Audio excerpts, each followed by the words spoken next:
this event, Allah will bestow on them His blessings and mercy. Angels will encircle them, asking Allah the remission of their sins until the assembly disperses. So Ali said, "Verily, by the Lord of the Kaaba, we and our followers are winners." Then my father replied, "By Him who rightfully appointed me a prophet and chose me a messenger for the salvation of mankind. Whenever and wherever an assembly of our followers and friends mentions this event, there shall remain none grieved, but Allah will remove his grief. There shall remain none distressed, but Allah will dispel his distress. There shall remain none wish seeker, but Allah will grant his wish." Ali happily said, "Verily, by the Lord of the Kaaba, we and our followers are the winners and the blessed in this world and the next."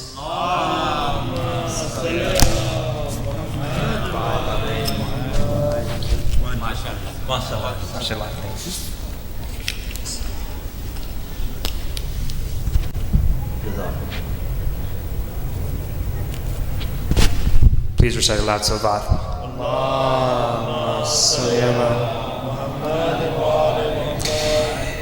Inshallah, right after the English Majlis, dinner will take place, and then the Urdu Majlis will take place after that, and then the Shabidari program will continue till Fajr. Inshallah, tomorrow the English Majlis will take place at 6:30 p.m. and the Urdu Majlis will take place at 6 p.m. and they will conclude with Salat al-Maghrib. So we kindly request everyone to be on time. Please turn off your cell phones and please move up close as possible for proper Majlis etiquette. Without further ado, I'd like to invite Sheikh Jafar with a loud salawat. Allahumma salli ala Muhammad wa ali Muhammad. Sallu ala Muhammad wa ali Muhammad. Allahumma salli ala Muhammad.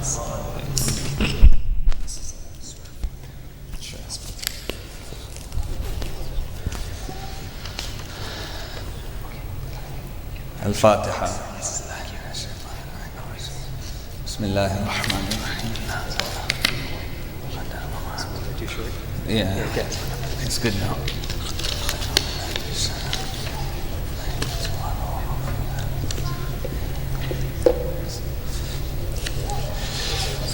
أعوذ بالله من الشيطان اللعين الرجيم. بسم الله الرحمن الرحيم. الحمد لله رب العالمين بارئ الخلائق أجمعين باعث الأنبياء والمرسلين صلى الله وسلم عليك يا رسول الله صلى الله وسلم عليك يا نبي الله وعلى آل بيتك الطيبين الطاهرين صلى الله وسلم عليك يا أبا عبد الله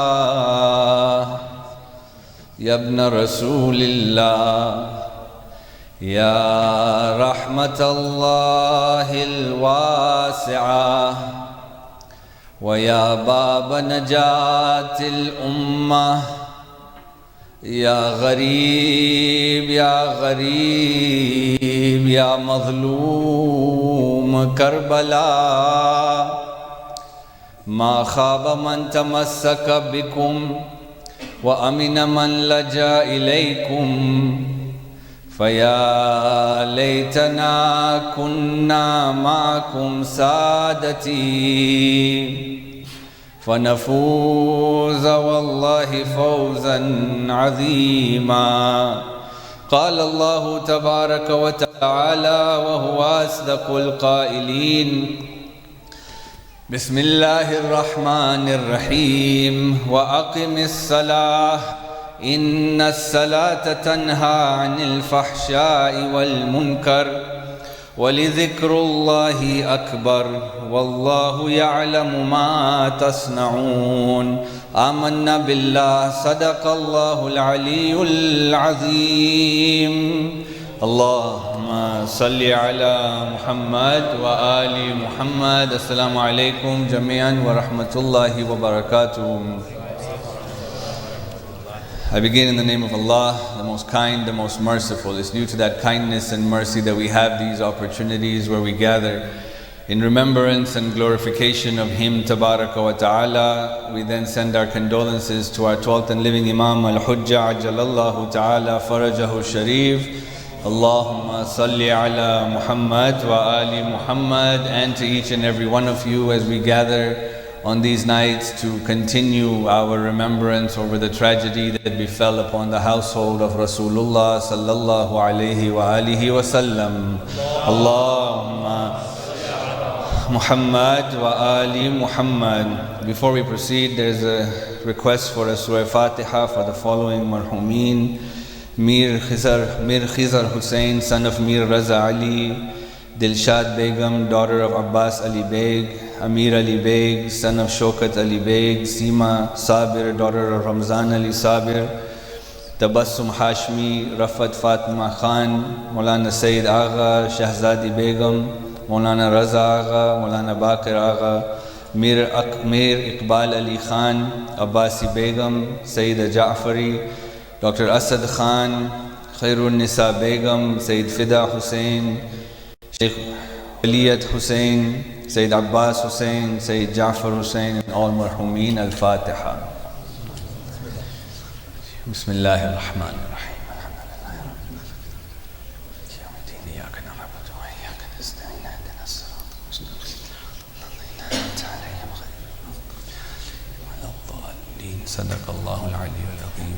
Yesterday we began a discussion regarding a statement that was made by our third Imam alayhi salam on the plains of Karbala on the day of Ashura. And we described that this was a moment that we have to understand the grief of Abu Abdullah. It was right after Aliyun al-Asghar was shot by an arrow, and him still holding the body of his son. The Imam alayhi salam had the whereabouts, the understanding of what is taking place, and he says a very powerful statement at that particular moment. He says, Hawwana alayya ma nazala bi annahu bi aynillah. He says, whatever is happening to me is easier to bear, knowing that Allah is a witness to everything. Yeah? It's a very powerful statement. And what we said is that what Imam alayhi salam in one hand is teaching us is that if we firmly understand and if we firmly believe that Allah subhanahu wa ta'ala is watching us, that He is a witness to what it is that we are enduring, what we are going through, then no matter what it is that we are going through, we will be able to bear it better because we know Allah is witnessing it. Yeah? And this is where we have to try to analyze our lives and try to understand that where is this disconnect? Because the fact is that since the time we've been children, we've been told Allah is watching. Allah is watching. And this is something that you and I are firmly aware. We know God is watching. And so this intellectual concept, this intellectual point is there in our heads. We believe intellectually God is watching. The question is, why is there a disconnect between the intellect and my actions? Because if I truly believed God was watching, my actions should be just the way God wants them to be. And for there is a disconnect. And we said that this is something that we always have to realize, that it's not just about the action that we do, but we have to look at the translation of that action. So for example, if I proclaim that God is watching, yet if I do something that God does not want, what does that mean? Right? And our sixth Imam As-Sadiq alayhi afdalu salatu wassalam, Salli ala Muhammad, he has this very beautiful, I would say, the translation of this, right? Like, what does that mean? And he says in this tradition, he says, Khafillah ka'annaka tarah. He says, fear God, be in awe of God as if you see God. Khafillah ka'annaka tarah. This is something that we've been told again from the time that we're children. Fear God, like He's watching. And then he says, وَإِن كُنْتَ لَا تَرَاهُ فَإِنَّهُ يَرَاكَ. And if you cannot see God, know that God can see you, right? But then the Imam continues, right? And this is where it gets really beautiful. He says, وَإِن كُنْتَ تَرَى أَنَّهُ لَا يَرَاكَ فَقَدْ كَفَرْتَ. He says that if you actually believe that God cannot see you, then you have done kufr, right? Because then you don't believe in the omnipotence of God, you don't believe in the all abilities of God. If I say, no, I can hide from God, right? And so he said that if you believe that God cannot see you, then you have done kufr, you have disbelieved in Allah. But he says, وَإِن كُنْتَ تَعْلَمْ أَنَّهُ يَرَاكَ. But if you are certain that God can see you, ثُمَّ بَرَزْتَ لَهُ بِالْمَعْصِيَةِ فَقَدْ جَعَلْتَهُ مِنْ أَهْوَنِ النَّاظِرِينَ إِلَيْكَ. Beautiful. He says, but if you believe that God can see you and yet you disobey Him, then you have made Him the least worthy of onlookers in your sight. What does that mean? That means you don't consider God worthy at all of obedience. Yeah? That's the translation. That means I don't care that you're watching Allah. That's the translation. You know how powerful of that is? That is in line with kufr, isn't it? Yeah? That if I say to God, I know you're watching, yet I don't care if you're watching. This is a powerful message, and this is what we mean by the translation of our actions.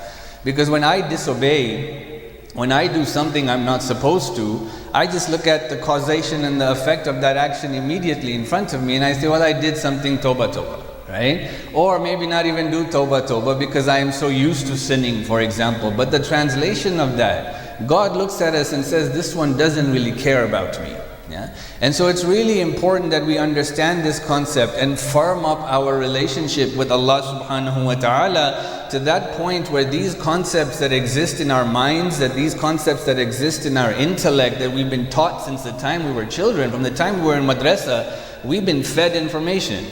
Right? From the time that we are young, we've been sitting in majalis like this. You know, I always say, like, if you think about the concept of these lectures, you know what I mean? Like, just from the perspective, let's just pick one imam. Let's just pick our 4th imam or our 7th imam.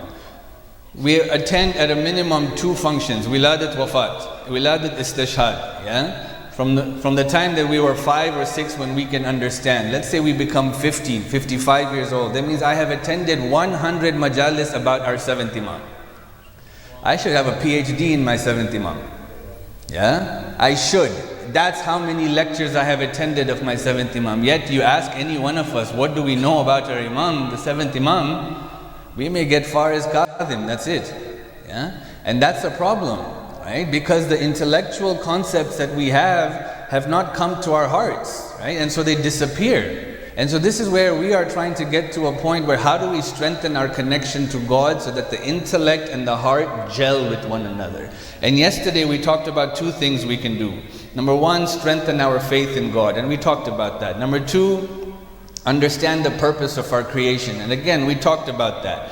Today I want to talk about 1 more point, and then tomorrow, if God gives us life, we'll talk about 2 more points. Altogether, 5 points that we'll talk about of how to strengthen our connection to Allah subhanahu wa ta'ala. Today's lecture is one of the most important ways of strengthening our connection to Allah subhanahu wa ta'ala is by improving our salah.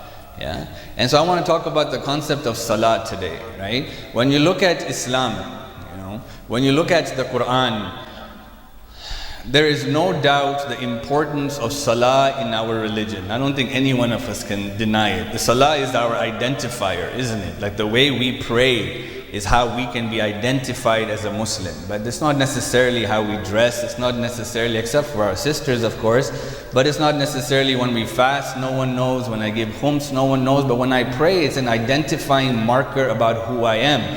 And when we look at the Quran, we find that Allah subhanahu wa ta'ala so many times in the Quran talk about the importance of prayer. I just want to read a few verses for the sake of tabarruk. You know, Allah subhanahu wa ta'ala says, وَأَقِمِ الصَّلَاةَ طَرَفَيِ النَّهَارِ وَزُلَفًا مِنَ اللَّيْلِ. He says that establish your salah, the 2 ends of the day, and that when it approaches the night time, establish your salah. In another verse, Allah says, قُلْ لِعِبَادِيَ الَّذِينَ آمَنُوا يُقِيمُوا الصَّلَاةَ وَيُنْفِقُوا مِمَّا رَزَقْنَاهُمْ سِرًّا وَعَلَانِيَةً. He says, say to my servants who believe to establish their salah and to give zakat from what I have given them publicly and privately. I want them to give this. We see وَأَقِمِ الصَّلَاةَ إِنَّ الصَّلَاةَ تَنْهَى عَنِ الْفَحْشَاءِ. So many verses. It says establish your prayer. For a prayer removes or takes you away from indecencies and evil. What's interesting is that when we look at the verses of the Holy Quran, Allah subhanahu wa ta'ala never tells us to pray. Allah subhanahu wa ta'ala always tells us to establish our prayer. He never says salli. Yeah? But he says, Aqimis Salah. Every time. You will never find a place in the Quran where Allah says Salli or Sallu. No, it's always Aqimus Salah. Yuqimus Salah. Establish your Salah. That's the fascinating concept. Yeah? What does that mean? To establish our Salah. You know? Many things we can talk about, right? Number one, it means that I don't miss my prayers.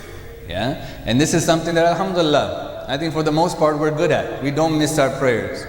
Maybe except Fajr. Yeah?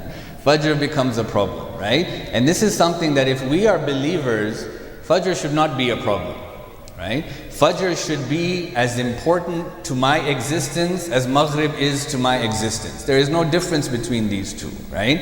And it's something that we have to take the necessary steps to rectify if Fajr is a problem in my life, right? I mean, at the end of the day, it's about my connection to Allah subhanahu wa ta'ala and my display of my obedience to Allah subhanahu wa ta'ala. And so there should be no salah that is less significant in my eyes, because the object of this is servitude to God, right? At the end of the day, it's a 2 rakat salah. So sometimes maybe we're neglectful of this, but it's important that we take the necessary steps to establish our prayers, especially the Fajr salah. You know, I genuinely get this question so much, so often, that, you know, Fajr is a problem for me. Well, Fajr is a problem for us because of our lifestyle, no other reason, right? It's not that Fajr is an impossible prayer to pray. It's not an impossible prayer to pray. If it was an impossible prayer, God wouldn't have asked us to pray Fajr, right? But one has to make a commitment to pray Fajr, right? And so if I find that I have difficulty waking up for Salatul Fajr, it means maybe number one, I'm going to bed too late, right? Because I swear to you, if I had to be at the airport at 3 in the morning, I would not miss my flight. Yeah, we know that. If I had to be at work at 4 in the morning, I would not miss my work. But it's only my appointment with God that I can just skip. What is that telling us? What's the translation of that? The translation of that is I don't value God. You understand? That's the translation. I think I miss Fajr. The translation of that is I don't value God. Now I'm not saying that there may be a circumstance that I miss Fajr or I don't pray Fajr. It could happen. Right? We're human beings. My phone could die, battery goes off, alarm didn't go off, something happened where I didn't wake up. Accidental things like that are not sins. But it's not without me trying to wake up for Fajr. If I go to bed late tonight, for example, right? I'm here doing matam, I go home, and I have to wake up for Fajr in 2 hours.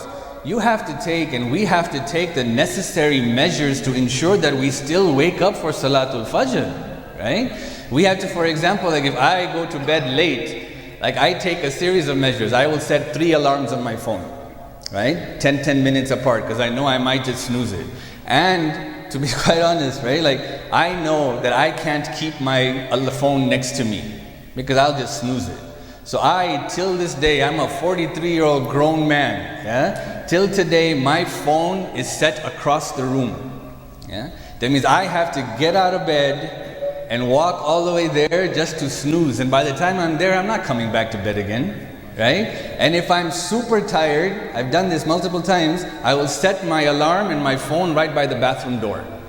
Yeah? So now I have to go all the way to the bathroom door. And now if I'm all the way to the bathroom door, man, I'm not going to go all the way back to bed, right? But these are the steps, practical things. We're not asking about miraculous things, but just try to show God, like, look man, I value you, and I'm going to take these steps to try and make sure I wake up. So number one, when we say establish our salah, it means that I take the necessary steps to ensure that I never miss a prayer, right? Number two, part of that establishing salah is to keep salah in a way where, like, salah should not revolve around my life.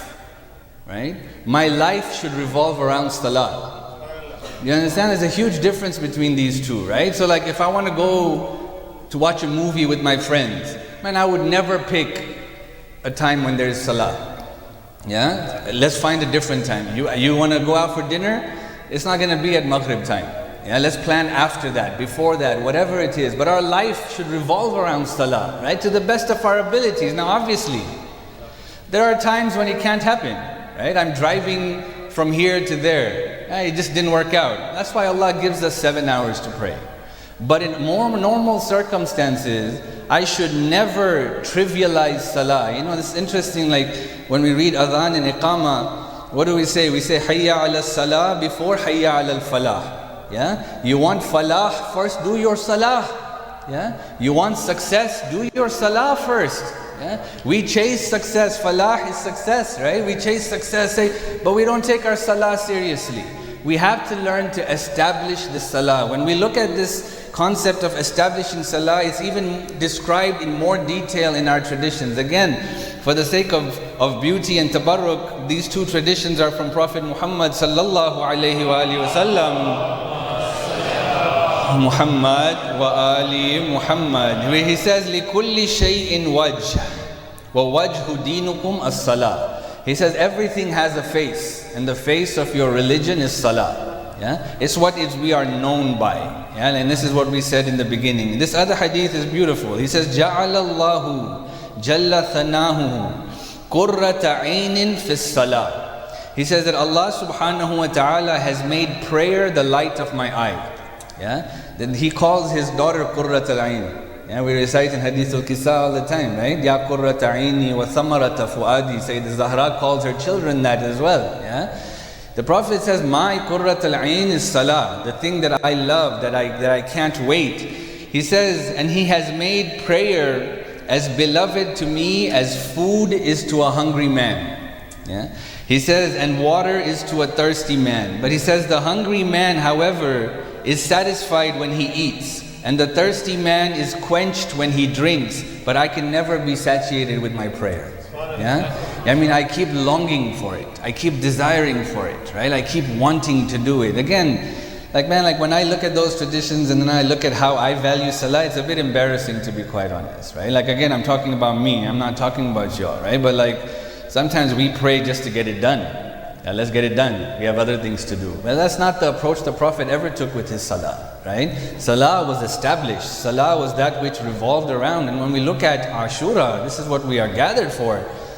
Man, salah was at the center of everything that took place, right? When you look at the night of Ashura, on one hand you had this other side that was busy in war games and whatever it is that you were doing. But what does our tradition say? He says, Ja'a al-layl. The night of Ashura came. فَبَاتَ الْحُسَيْنِ تِلْكَ اللَّيْلَ رَاكِعًا وَسَاجِدًا بَاكِيًا مُسْتَغْفِرًا مُتَضَرِّعًا. Yeah? That the night of Ashura came, and Hussein alayhi salam spent that night in ruku, in sujood, crying to Allah, pleading to Allah. And he says, وَبَاتَ أَصْحَابَهُ وَلَهُمْ ذَوِيٌّ كَذَوِيُّ النَّحْلِ. He says, and his ashab spent the night in the same exact way. Yeah? They weren't worried about death. They weren't worried. Imagine, right? If I have a test, where is my concentration that day in my prayer? If I have a job interview, where is my concentration that? No, my mind is on those things. These guys were facing imminent death the next day. But they were dedicated, committed to Allah subhanahu wa ta'ala. And we see that even when the battle of Ashura took place, isn't it? That there came a time on the day of Ashura when one of the companions of Abu Abdullah by the name of Abu Thumama comes to the Imam alayhi salam and says, Yabna Rasulillah, that before I go and sacrifice my life, I want to pray one more salah behind you. Yeah? Imagine, right? This dude's about to go to Jannah, no more salah for the rest of his life. But he says, I still want to do one more prayer. Imagine how much they must have loved God. Yeah? To say that I still want to do this one more time. I want to pray to God one more time behind you. And so the Imam looks towards the heavens. And he says that, Ya Aba Thamama, may Allah raise you on the day of judgment amongst those who establish their salah. He says, indeed it is the time, let us pray. And so he says, go and tell them that it's time for salah. Let us break for a short while. And of course the jawab comes what from the other side? That tell Hussein that he can pray all he wants, but his salah will not be accepted. That was their jawab. Yeah? How they did not understand the maqam of Abu Abdullah is mind-boggling. Yeah? This is why the Imam spent so much time on that day reminding them that you are risking your akhirah because of this, right? And then when it was time to pray, they didn't stop. And the Imam alayhi salam placed two companions, by the name of Zuhair bin al-Qayn and Sa'id bin Abdullah al-Hanafi. He says, you stand in front of us. Why? Because arrows kept coming. Yeah, arrows kept, subhanallah. I want you to understand that salah. Yeah, of course it was a salatul khawf. They must have prayed fast, whatever. We would have prayed fast naturally. But it is said that Sa'id al-Hanafi was hit with so many arrows that when the salah finished, he fell from the sheer number of arrows that hit him. Yeah, my brothers and sisters. Yeah, I tell you. I'm not even kidding. I reflect on this. Yeah? I like to reflect, and we should be people who reflect. But think of that salah, and then think of the way we pray sometimes, right? We're not having arrows shot at us. Yeah, we're not having these things happen to us, right? But in my mind, I think of Shahrul Ramadan. Shahrul Ramadan. I have not done one Shahrul Ramadan anywhere where somebody is satisfied with the speed of the prayer. They're like, this Maulana prays too slow, this Maulana could have cut out the dhikr, this Maulana... Baba, we're talking about food. Yeah, food, right? And this is like the pinnacle. Maghrib is the pinnacle of the fast, right? And yet we complain about it's too slow, too much dhikr, too much this. Naturally, there should be a decent speed, yeah?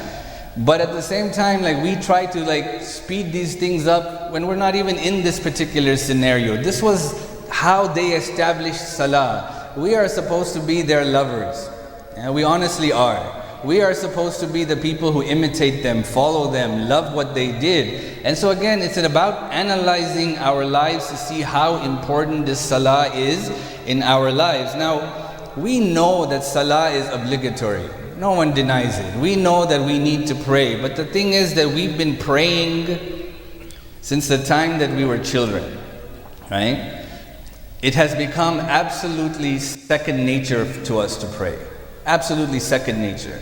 And what we mean by that is that I can pray this salah without any concentration and still check off every box that I have to check off, except for the concentration part, right? That's second nature, right? That means it's like riding a bicycle.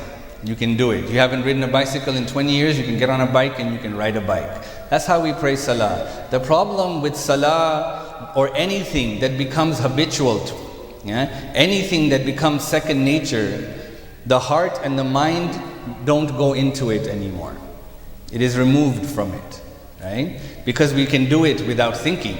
We can do it without concentration.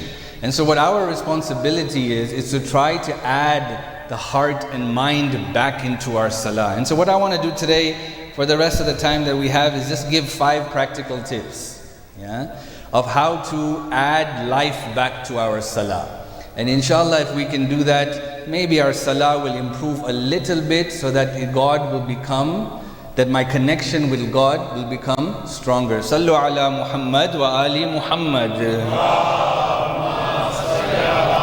Muhammad wa ali Muhammad. The first thing is we have to carve out time for our prayer. This is really important. What do we mean by carving out time, right? When we say carve out time, what we mean is that at that particular time, that is my time for Allah subhanahu wa ta'ala. Right? It's not something I am doing to get done, but this is my time of communication and prayer to Allah subhanahu wa ta'ala. This has to be a physical point. It's not just something that I say, okay, now I'm going to go pray. No, carve out this time. So obviously, number one, the most important time whenever possible is prime time. Right? Prime time, awwal waqt, whether it is my dhuhr asr, whenever possible. Obviously, God is Rahman, God is Rahim. Many of us are at school, for example, and it's not possible. Many of us may do a job where I am driving a truck, I am driving something, I am doing something, and praying awwal waqt is not possible.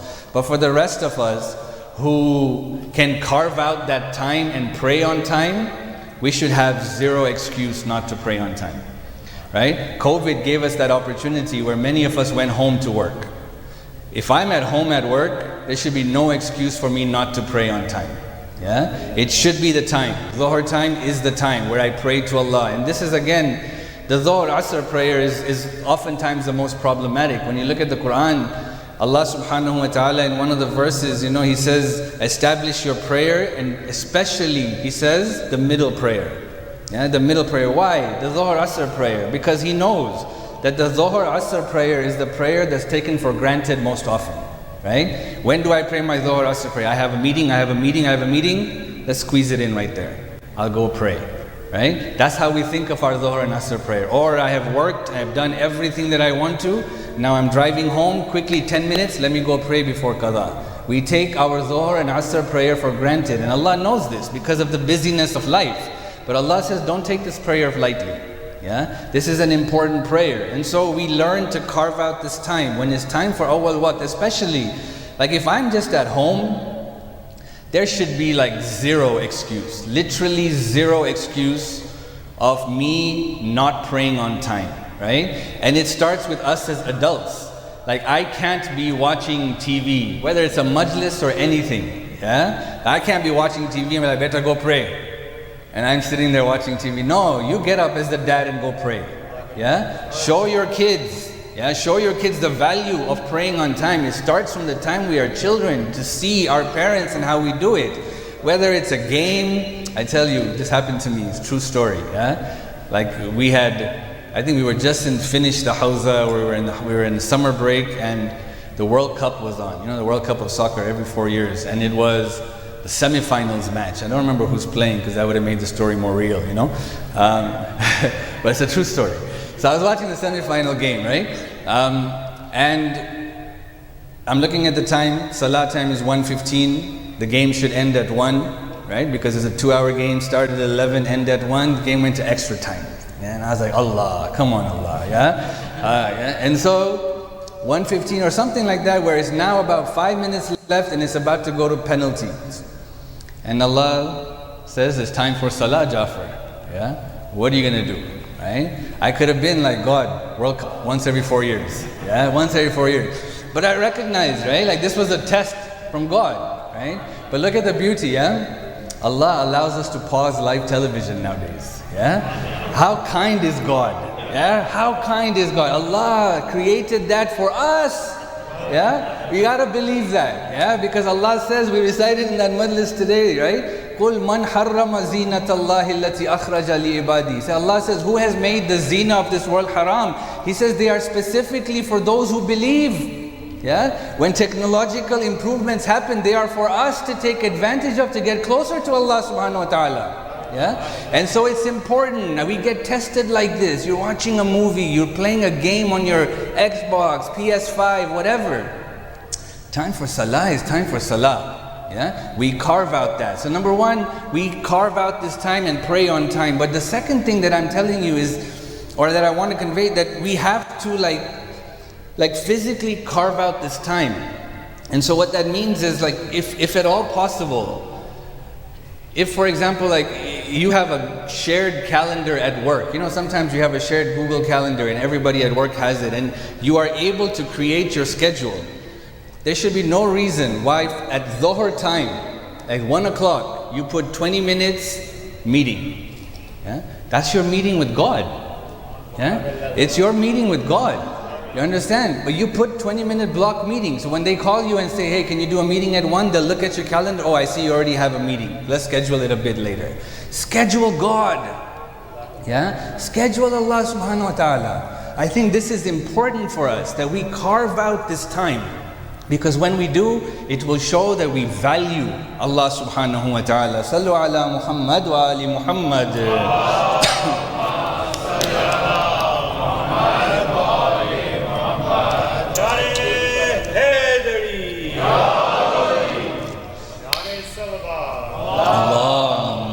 Salli ala Muhammad wa ali Muhammad. So number one, carve out a time. You have to do this. We have to do this, right? And again, all it does is it shows importance to God, right? That I care. Like God doesn't need it. God absolutely does not need my salah. But I need Him. right? And I want to show that I value him. So that's number one, carve out a time. Number two, have an unoccupied heart when you pray, right? Now having an unoccupied heart becomes a lot easier when we have an unoccupied time. You understand? If I have carved out a time, then my heart at that moment is for Allah subhanahu wa ta'ala. Yeah? It's with God. It is nothing else that's occupying it. You know, like if I, for example, have a meeting and I'm on Zoom and my child walks in, Baba, I need this. You'll be like, I'm going to be done in 5 minutes. Yeah, give me 5 minutes. I'm going to finish this meeting and I'll come help you. Similarly, unoccupied heart means that when a thought comes into my mind, at that moment I say, not right now, this is God's time. Yeah? And if I have carved out that time for God, like religiously, then shunning away thoughts becomes easier. Yeah? Doesn't solve the problem, it becomes easier. Right? All of these things will just allow it to become easier. It's not going to solve the problem unless we put in the effort. Right? But it allows for me to say that this is God's time. And having this unoccupied heart at the same time, you know, what it also does is something that it allows me, or it will give me an opportunity to follow my thoughts. Yeah? We know what happens. I say Allahu Akbar, phone bill, groceries, what's for lunch, what's happening, what's this, what's that, Allahu Akbar, Allahu Akbar, Allahu Akbar. Alhamdulillah, Ya Rab taqabbal minna. Yeah? Like my heart wasn't there, my mind was everywhere, right? But if I have an unoccupied, carved out time, and if I am focusing that, okay, this is God's time, but my thoughts still come and they fly like a bird from a tree to a tree, I follow for a little while to see where do my thoughts go. Because then it will take me, without a doubt, to that which is my biggest obstacle to connect to Allah subhanahu wa ta'ala. Follow that thought. Yeah? This is why silence is so important. You know, I did a whole series lectures on the importance of silence. Right? And the value of silence in Islam. But one of the values of silence is that when we talk about silence, we're not talking about like me not talking. We're talking about an atmosphere of silence, right? So what that means is that when I get into the car, I don't turn anything on.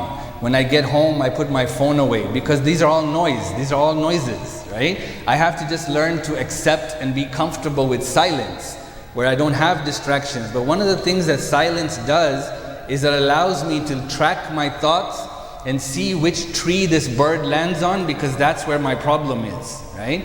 That's my biggest obstacle. So oftentimes when I'm praying, it'll go here, food. Yeah? Here, food. Here, food. My stomach is my biggest problem, right? Here, money. Here, money. Money is my biggest problem. And so I can focus on that as less of a distraction, so that it doesn't bother my connection to Allah subhanahu wa ta'ala. But again, this unoccupied heart becomes a lot easier when I have unoccupied time. So number one, carve out a time. Number two, have an unoccupied heart. And again, we have to be consciously active to this. You know what our ulama say? They say attentiveness in salah is brought out by being consciously attentive. You understand what that means? Ahsant, yeah? You know what that means? It means that I have to focus on focusing. So I can't just say like, I'm going to focus. Qurbatan ilallah, Allahu Akbar. No, it's just going to go. But I focus that I'm focusing. Right? And so even if I have a couple of days of prayers where maybe I'm not concentrating on what I'm saying, but I'm focusing on focusing, that will bring me back to Allah subhanahu wa ta'ala. Right?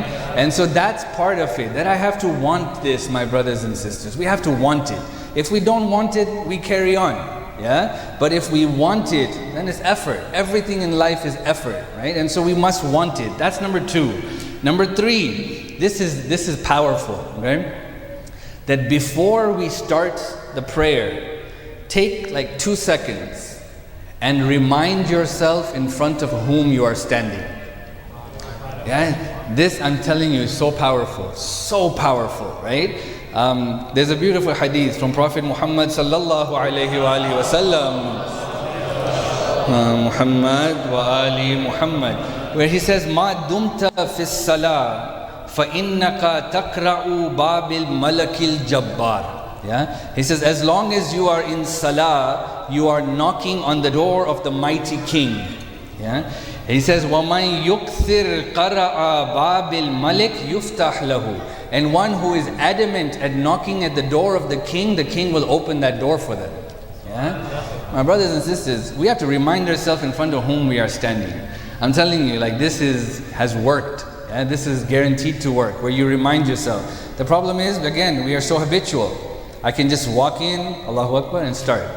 But no, before you do that Allahu Akbar, just say that, Ya Allah, I'm standing in front of you right now. Yeah?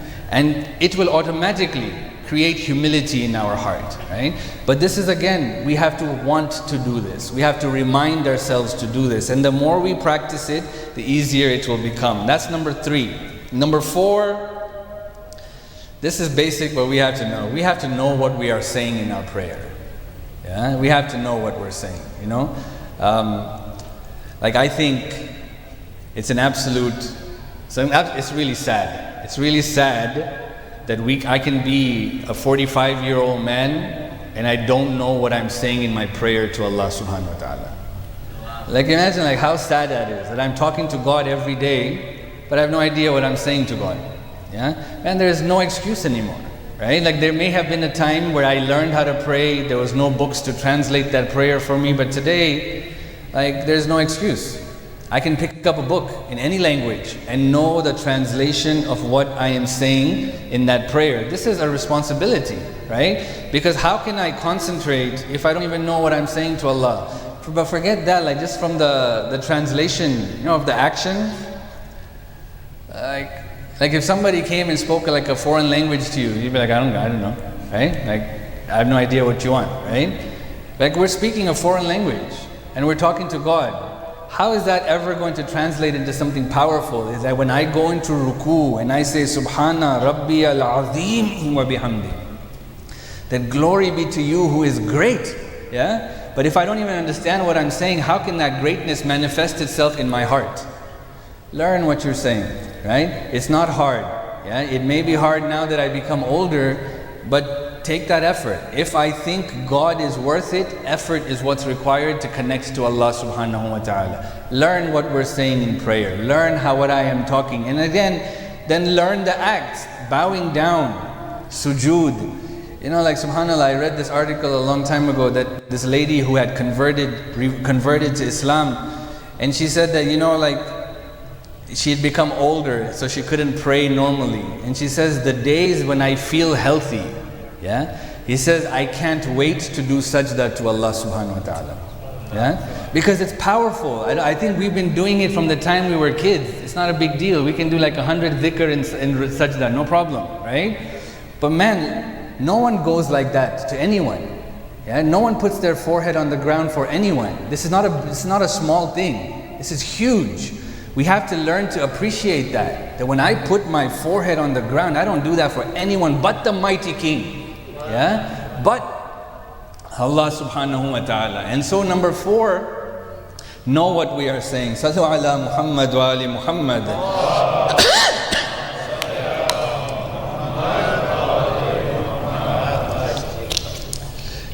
And number 5. Yeah? This one is really beautiful. If you read Ayatollah Khomeini's book 40 Hadith, I mention it often because we teach a class on it, but when he talks about concentration on prayer, he focuses on this one. He says that we have to accept our neediness for Allah subhanahu wa ta'ala. Yeah? Like, I have to believe firmly that I am fully in need of God. Because if I at any point consider myself independent of God, like, I earn my livelihood, I built this, I did this, I can do this myself, then my heart will always be on those things. Yeah? But if I am needy to Allah, my heart will always be with Allah because I need Him. You understand? It's a beautiful point. It's a really beautiful point. Yeah? That the neediness has to be for God. And if I can translate that neediness for Allah subhanahu wa ta'ala, I believe I can't do anything. Yeah? Like, I can't do anything without you, right? Like, I can't breathe without you, I can't blink without you, I can't talk without you, I can't come here without you. I can't pay my bills without you. I can't. Man, we have to have that type of relationship with God, right? That where I feel the need for Him, right? And I think this comes from the practice of reminding. You know, it's something that our teachers would always tell us to do. That when you end the night, like go into sajda before you go to bed, okay? And thank Allah subhanahu wa ta'ala for 5 things. Just get into the habit of that. Yeah, try it. Mention 5 things. Don't just say shukran lillah, shukran lillah, shukran lillah. Again, like you have to look at the translation of that. You know, when we finish prayer, we do sajda shukr, but what do we say? Shukran, shukran, shukran, shukran. And we get up, right? Like imagine if our kids thanked us like that for something. Thanks dad, and they walk away. You'd be like, what an ungrateful kid. Like, I did all this for him, right? But we do that with God. Shukran, shukran, shukran, shukran, and we walk away. Mention something you're grateful for. Yeah? Like, because it shows you appreciate. It shows you appreciate. Yeah? Like, thank you Allah for allowing me to wake up today. Thank you Allah for allowing me to do sajda to you. Thank you Allah for reminding me to thank you today. Thank you Allah for providing a roof over my head. Man, we can go on and on, but the thing is, you'll notice yourself that when we start this habit, we'll have even a hard time coming up with 5 things because of how ungrateful we are as to Allah's creation. Yeah? But get into this habit. The more we display our gratefulness to Allah subhanahu wa ta'ala, the more neediness we'll have for Him. The more neediness we have for Him, the more we will turn our attention to Him because we need Him. These 5 things, I'm gonna mention them again. Number 1, carve out a time for worship. Number 2, have an unoccupied heart when we worship. Number 3, before starting the prayer, remind ourselves in front of whom we are standing. Number 4, know what we are saying when we pray to Allah. And number 5, accept our neediness for Allah. If we can do these things, my brothers and sisters, there will be a powerful impact in the way we pray to God. And when we pray to Allah subhanahu wa ta'ala better, our connection to Allah subhanahu wa ta'ala will strengthen, and that idea that He is watching me will have a powerful effect in my life. Sallu ala Muhammad wa ali Muhammad. Muhammad wa ali Muhammad. Tonight is the 20th night after Ashura. And we remember the family's journey from Kufa to Sham on this night. You know, Imam Sajjad alayhi salam was asked, Ya ibn Rasulillah, that tell me, how were we taken from Karbala to Kufa and Kufa to Sham? You know, the Imam alayhi salam says that they placed me on an unsaddled camel. He said they placed the head of my father on a spear. He says, and every time we would cry, they would hit us on the head with the spear. This continued from Karbala to Kufa and Kufa to Sham. Imagine the grief of the Imam, that the Imam was not even able to cry for his father. Mu'mineen, there was no one to show love to the Ahlul Bayt. There was no one to show sympathy to the Ahlul Bayt. There was no one to give condolences to the Ahlul Bayt. This is why when the Imam comes back to Karbala and he meets Jabir ibn Abdullah al-Ansari, and when Jabir finally says that, "Oh Imam, Azam Allahu ujurak," that I give you condolences, oh my Imam, the Imam breaks down with Jabir. He hugs him and says, Jabir, ha huna qutila ibn Rasulillah. Ha huna qutila atfaluna, ha huna subiya nisa'una. The Imam alayhi salam did not have anyone to give him love and sympathy. We are told that when the Kafilah reaches the gates of Sham, the Mal'oon Yazid makes the family stand outside in the burning heat. There was no covering on their heads. There was no covering around them. Everyone was looking at them. Everyone was staring at them. This is the haram of Rasulullah. Mu'mineen, we say that when we look at our traditions, there is no doubt what happened after Karbala hurt the Ahlul Bayt more than what happened in the day of Ashura. Because no one was there, never before were the family of the Prophet treated in this way. It is said the Mal'oon Yazid gave orders to his guards and said that if anyone cries, you should slap them and hit them. The narration says that the head of Hussein alayhi salam was placed on a spear without its arrow in front of the ladies.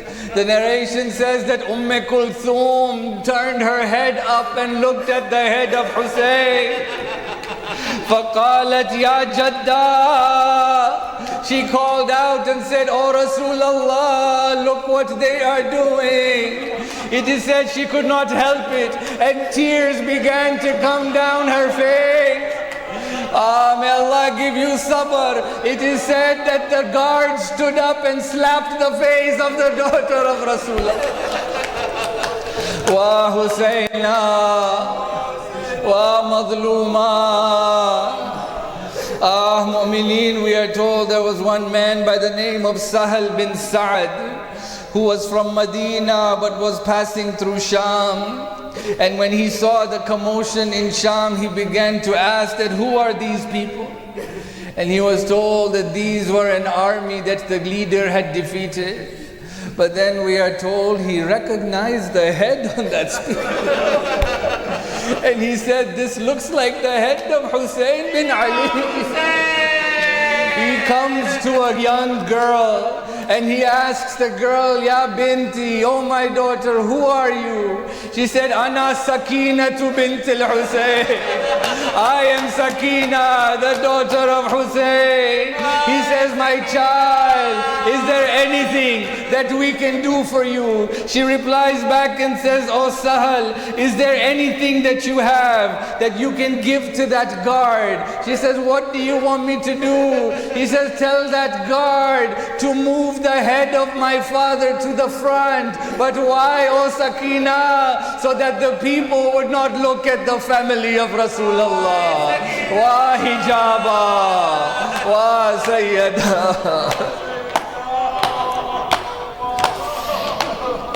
فَسَيَعْلَمُ الَّذِينَ ظَلَمُوا أَيَّ مُنْقَلَبٍ يَنْقَلِبُونَ وَالْعَاقِبَةُ لِلْمُتَّقِينَ إِنَّا لِلَّهِ وَإِنَّا إِلَيْهِ رَاجِعُونَ. We ask Allah subhanahu wa ta'ala to hasten the return of our Imam. We ask Him to forgive the sins of our parents and our loved ones. That for those who are going through difficulty, that He end their difficulty. That for those that have asked us to pray for them, Ya Allah, accept their hajat. ربنا تقبل منا إنك أنت السميع العليم وتب علينا إنك أنت التواب الرحيم. ماتم حسين. Hussein, Hussein, Hussein, Hussein, Hussein, Hussein, Hussein, Hussein, Hussein, Hussein, Hussein, Hussein, Hussein. Nasser? Okay, yeah, that's Hussein. Hussein, Hussein, Hussein. Hai sajad, hai sajad. Hai sajad, hai sajad. Hai sajad, hai sajad. Hai sajad, hai sajad. Ho salam us par ke jo qaidi bhi hai, बीमार भी. हो सलाम उस पर के जो कैदी भी है, बीमार भी है. हो सलाम उस पर के जो कैदी भी है, पाँव में है आबले और आबलों में खार भी.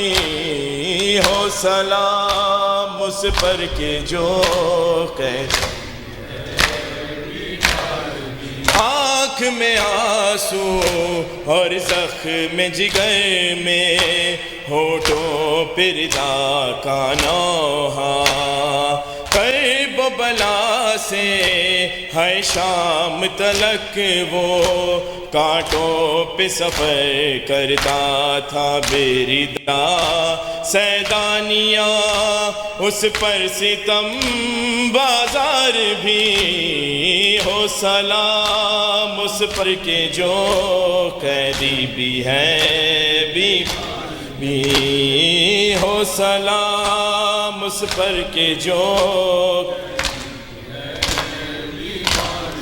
دیکھنے والی آنکھوں نے دیکھا اس راہ میں یہ بھی منظر، ایک مسافر پابند سفر ہے، خود اپنی لاش اٹھا کر یہ امام میں وقت ہے، اور قافلہ سالار بھی ہو سلام، اس پر کہ جو بیمار بھی ہو سلام، اس پر کہ جو خون رگوں کا یا غیرت ہاشم، کہتی ہے جھکا لے سر کو، توق و سلاسل کیا قید کریں گے، ہے صبر کے اس پیکر کو سر اٹھا کس طرح، ہے راہ میں بازار بھی ہو سلام، اس پر کہ جو قیدی بھی ہے بیمار بھی ہو سلام،